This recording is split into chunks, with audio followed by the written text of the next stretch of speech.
Egunon guztioi, eskerrik asko etortzearren, gaur azaroaren 20, egun seinalatua da, eta esker independentismoak, eskerreko soberanismoak bi baieztapen egin nahi ditu.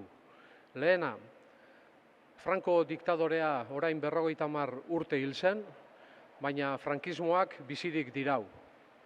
Bigarrena, Santi Brouard eta Josu Muguruza estatu terrorismoak ere hil zituen, baina beraien askatasun haizea oraindik Euskal Herrian barrena dabil.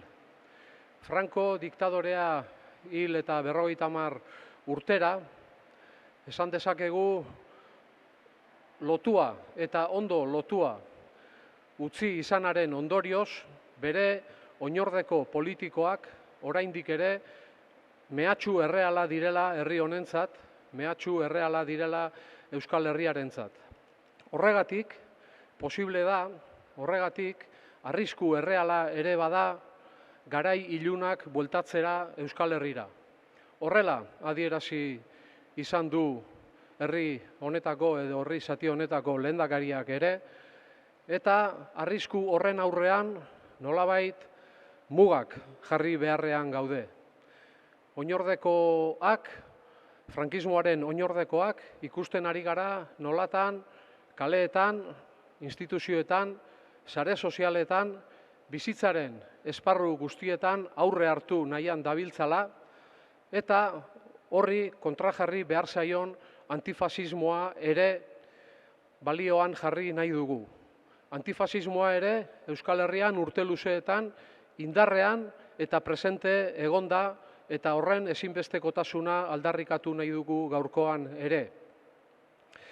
Euskal Herrian antifasismoak askapen nazionala eta sozialaren forma hartzen du. Hori izan zen Santi eta Josuren proiektu politikoa eta horregatik erail zituzten.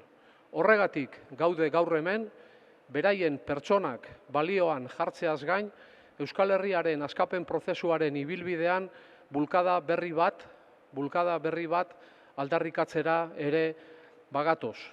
Zentzu horretan, dei egin nahi dugu, datorren larunbatean, Bilbon egingo den manifestazioan, Bilboko kaleak bete eta Bilboko kaleak ibiltzera.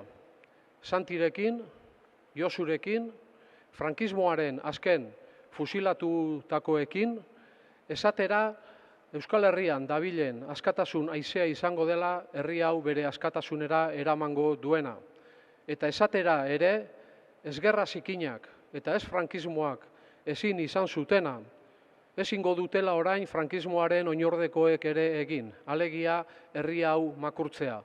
Beraz, esker independentismoaren Euskal Herria Bilduren deia, larun batean, Lakasillatik 5:30 aterako den manifestazioan parte hartzera.